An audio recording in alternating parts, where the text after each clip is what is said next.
My name is Sophie Carter, and I am 29 years old. I'm 8 months pregnant and the CEO of Harbor Tech Solutions, a company my father built from the ground up.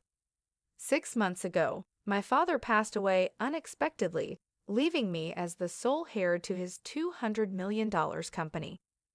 The weight of this responsibility has been overwhelming, but I've poured my heart into protecting his legacy. It hasn't been easy, balancing the demands of running a company and preparing for motherhood. I thought I had a partner in my husband, Ryan, a man I trusted and loved. But trust can be a fragile thing, and I would soon learn just how much he had betrayed me. Late one night, as I reviewed financial documents, something unusual caught my attention. A stock transfer document listed 40% of the company's shares under Ryan's name. At first, I thought it was a mistake, but as I examined the document, my stomach churned. My signature was on the form, clear as day, but I hadn't signed anything. My heart raced as the reality hit me. The signature was forged. Ryan had stolen from me, no, from my father's legacy. I sat there in disbelief, trying to process the betrayal. My mind replayed the small signs I had ignored: Ryan's sudden interest in board meetings, his questions about company finances. It all pointed to this moment. I couldn't let it go. Clutching the forged document, I marched into the living room where Ryan sat casually scrolling through his phone. "Ryan," I said, my voice sharp and trembling with anger. "What is this?" He barely glanced at me. "What's the problem, Sophie?" "The problem," I snapped, holding the document up, "is that you forged my signature to steal 40% of Harbor Tech. Care to explain?" He smirked, leaning back on the couch as though he found my fury amusing. "Relax, Sophie. I'm your husband. What's yours is mine. You're overwhelmed running that company, and I'm just ensuring it's taken care of." Ensuring it's taken care of. My voice rose with indignation. By committing fraud? By stealing from me? Ryan stood, his smirk vanishing. His tone turned cold. "Don't act like you're some business genius. You can barely keep things afloat. I'm entitled to this, Sophie. You wouldn't have that company without me by your side." The audacity of his words stunned me. "You had no right," I said, my voice trembling but firm. "You can't just take what doesn't belong to you." His face twisted with irritation, and before I could react, he raised his hand and struck me across the face. The force of the slap sent me stumbling, and my head slammed against the wall. Pain shot through me as I crumpled to the floor, clutching my stomach in fear for my baby. As I lay there, bruised and battered, I looked up at the man I had once trusted with my life. He stood over me, unrepentant. "You won't get away with this," I said, my voice steady despite the tears streaming down my face. Ryan didn't respond. He turned and walked away, leaving me on the floor. In that moment, I made a vow. I would fight back, not just for myself, but for my baby and the legacy my father left in my care. The moment Ryan left the room, I knew I had to act quickly. My body ached and my head throbbed, but my instincts told me to get out before things escalated further. I struggled to my feet, cradling my stomach. Every movement reminded me of the life I was protecting, not just my own, but my baby's. Reaching for my phone, I called Kate Williams, my lawyer and a trusted family friend. Her voice was calm but firm as I explained what had happened. "Sophie, listen to me. You need to leave that house now. Go somewhere safe. I'll handle the legal side, but your safety comes first." Kate's words gave me clarity. I packed a small bag with essentials, clothes, my prenatal vitamins, and the forged document. My hands trembled as I worked, every sound in the house making my heart race. I didn't know where Ryan was, but I couldn't risk running into him again. Once ready, I slipped out the door and into my car. The drive to my mother's house in Portland felt like a blur. Grace Carter, my mother, had always been my rock, and I knew she would protect me. When I arrived, Grace opened the door, her expression shifting from surprise to alarm the moment she saw my bruised face. "Sophie, what happened?" Tears welled up in my eyes as I stepped inside. It's Ryan. He hit me. And he forged documents to steal part of Harbor Tech. Grace's face hardened with fury. That man will pay for this, she said, her voice trembling with anger. You're staying here. He's not coming near you or my grandchild. As Grace helped me to the couch, I called Kate again. She assured me that she had already filed an emergency injunction to freeze the fraudulent stock transfer. We'll prove the forgery, Sophie, Kate said. But for now, focus on staying safe. I'll keep you updated. Grace sat beside me, holding my hand. You did the right thing by leaving, she said softly. You're stronger than he realizes. That night, I barely slept. Every time I closed my eyes, I saw Ryan's face, his anger, and the moment he struck me. But fear wasn't the only thing I felt. Determination burned inside me. I wouldn't let him win.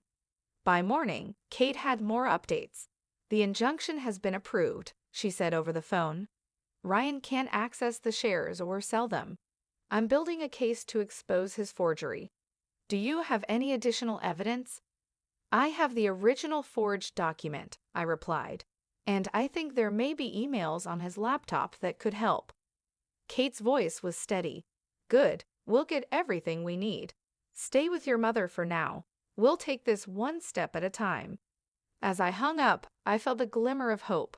Ryan had betrayed me in the worst way, but I wasn't powerless. I had my mother, Kate, and a fierce resolve to protect my baby and my father's legacy. 2 days after escaping to my mother's house, I started to feel a small sense of safety. Grace's unwavering support and Kate's swift legal actions gave me hope that I could reclaim control of my life. But Ryan was not the type to let things go quietly. It happened one afternoon when Grace and I were sitting in our living room discussing the next steps. The sound of a car pulling into the driveway made us both pause.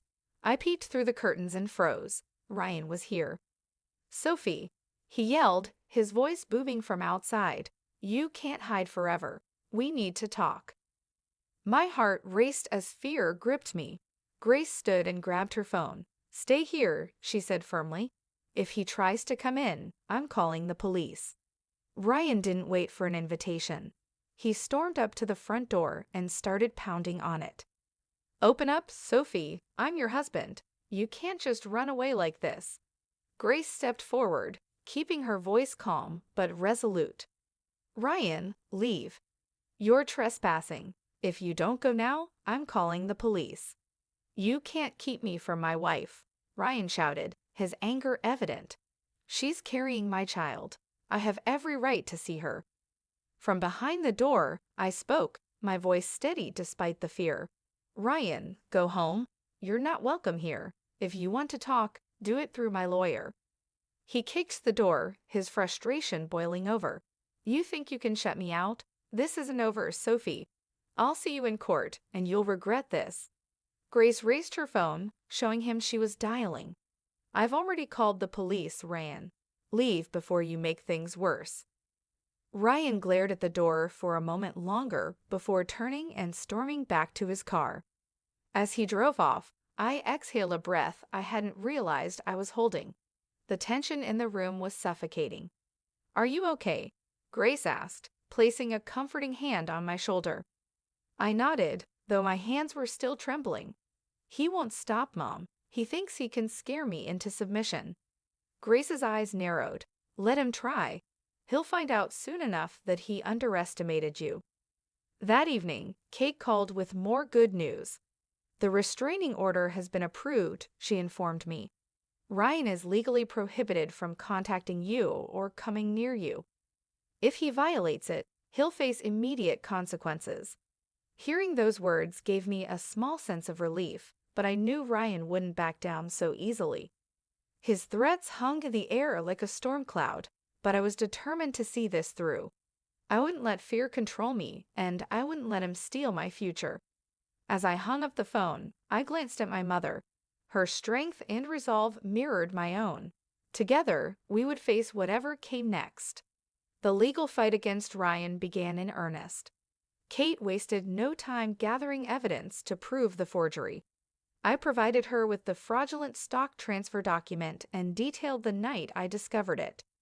Kate's calm confidence reassured me, even as the weight of the situation bore down on me.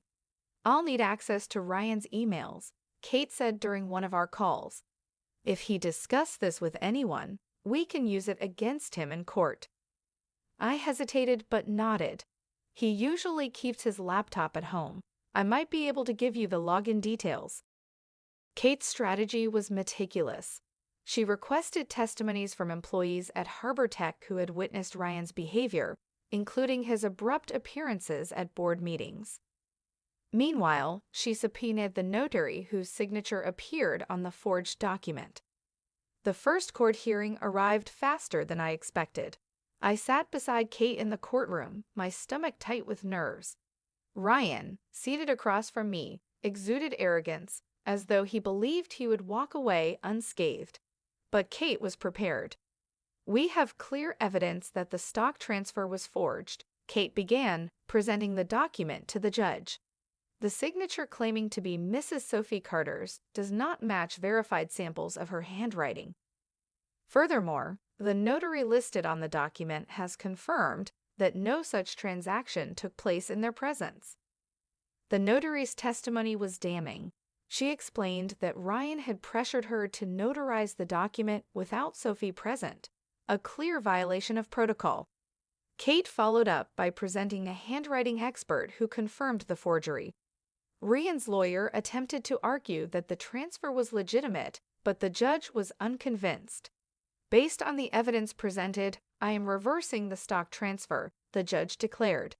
"Full ownership of Harbor Tech Solutions is restored to Mrs. Carter." Relief washed over me, but I knew this was just the beginning.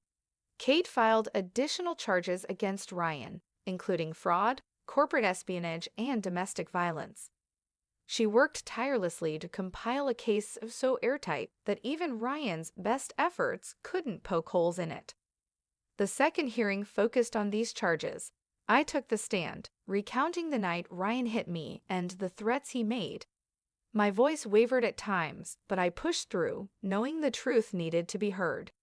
Kate presented emails recovered from Ryan's laptop, where he discussed selling the stolen shares to a competitor. Employees from Harbor Tech testified about his erratic behavior and his attempts to manipulate the company's finances. The security team corroborated my story about his threats at the office. As the judge reviewed the evidence, Ryan's confidence faltered. When the final ruling came, the judge's voice was firm. "Ryan Carter is found guilty of forgery, fraud, corporate espionage, and domestic violence. He is sentenced to 10 years in prison and ordered to pay restitution for damages caused." Watching Ryan being led away in handcuffs was a moment of closure. For the first time in months, I felt a sense of justice. My father's legacy was safe, and Ryan could no longer hurt me or my child. Even with the court's ruling, Ryan's arrogance didn't waver. Days before he was due to begin his prison sentence, he violated the restraining order in a final desperate act of defiance.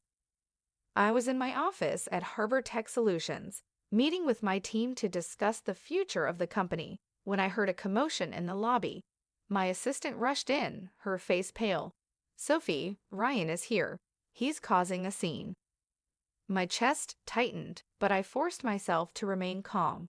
"Call security and the police," I instructed. "Don't let him come any closer." From behind the glass walls of my office, I could see him yelling at the front desk staff, demanding to see me. His voice carried through the room, a toxic mixture of rage and desperation. "You think you can take everything from me, Sophie," he bellowed. "This isn't over." Security arrived within minutes, escorting him out of the building as he continued shouting threats. I stood by the window, watching as the police arrived to handle the situation. Ryan's actions only added to the growing list of charges against him. Later that day, Kate called with an update. "The police have taken Ryan into custody," she said. "Violating the restraining order just solidifies the court's decision. He'll face additional consequences for this. Her words brought a sense of relief. Ryan's downfall was no longer just a legal matter. It was a turning point in reclaiming my life. In the days that followed, the finality of the situation began to sink in. Ryan was now facing over a decade behind bars, and I was free from his manipulations and threats. The nightmare he had created was finally over. My focus shifted entirely to rebuilding what he had tried to destroy. I held meetings with the board and employees, reassuring them that Harbor Tech was back on solid ground. The support from my team was overwhelming. "You've shown incredible strength through all of this, Sophie," said Mark, one of my senior executives. "Your father would be proud." Those words stayed with me as I walked through the company's halls, feeling a renewed sense of purpose. Harbor Tech wasn't just a company, it was a symbol of my resilience and my father's enduring legacy. Ryan's actions had left scars, but they also taught me invaluable lessons about trust, strength, and perseverance. I would carry those lessons forward, ensuring that no one could ever take advantage of me again. As I prepared for the next chapter of my life, I knew one thing for certain: I was stronger than I had ever been. 2 weeks after Ryan's sentencing, I welcomed the most precious gift into my life, my son Ethan. Holding him for the first time, I felt a wave of emotions I couldn't describe. He was perfect, his tiny fingers gripping mine as if to say, "We're in this together." Sitting in the hospital room, surrounded by my mother and Kate, I realized how far I had come. The bruises Ryan left on me had faded, but the strength I gained during those months would stay with me forever. "Your father would be so proud of you, Sophie," my mother said, tears glistening in her eyes as she cradled Ethan. "You've built a life where he can thrive, and you've protected everything your dad worked for." I smiled, though my heart ached for my father's absence. He would have adored his grandson. I silently promised to raise Ethan with the values my father instilled in me: strength, honesty, and resilience. Returning home from the hospital, I found peace for the first time in what felt like forever. Ethan became my beacon of hope, a reminder of why I fought so hard. Harbor Tech Solutions also began to thrive under my leadership. Every decision I made wasn't just for the company, but for the future I was building for my son. The team at Harbor Tech rallied around me, their faith in my leadership stronger than ever. We launched new initiatives, expanded into untapped markets, and honored my father's vision for the company. Watching it flourish felt like a tribute to everything my family had endured. Ryan's presence had been erased from my life completely. His attempts to take what wasn't his had ended in his downfall, and now he was paying the price. Occasionally, I would hear updates about his time in prison, but I didn't dwell on them. He was a chapter in my life that I had closed for good. One sunny afternoon, as I sat in the garden with Ethan in my arms, I felt a deep sense of contentment. My mother joined me, handing me a cup of tea. "You've come a long way, Sophie," she said, her voice filled with pride. "You've shown Ethan what true strength looks like." Looking down at my son's peaceful face, I realized she was right. The fear and pain Ryan had caused were behind me, replaced with a future full of promise and possibility. I would never forget the challenges I faced, but I wouldn't let them define me. My life was now focused on building something beautiful for Ethan, for my family, and for myself. As I kissed Ethan's forehead, I whispered, "We've got this." Together, we were starting a new chapter, one filled with hope, love, and unshakable determination. Thank you so much for reading Sophie's story of resilience, empowerment, and victory. If you enjoyed this journey of triumph over betrayal, there's more to come. Don't forget to show your support by liking this video, sharing it with your friends, and leaving your thoughts in the comments below. Your feedback means the world to us. It helps us create more stories that inspire and captivate. Let us know what you think about Sophie's journey and how she found her strength. And remember, subscribing to our channel not only keeps you updated with our latest stories, but also helps us grow our community of storytelling enthusiasts. Hit that subscribe button and turn on the notification bell so you never miss a new upload.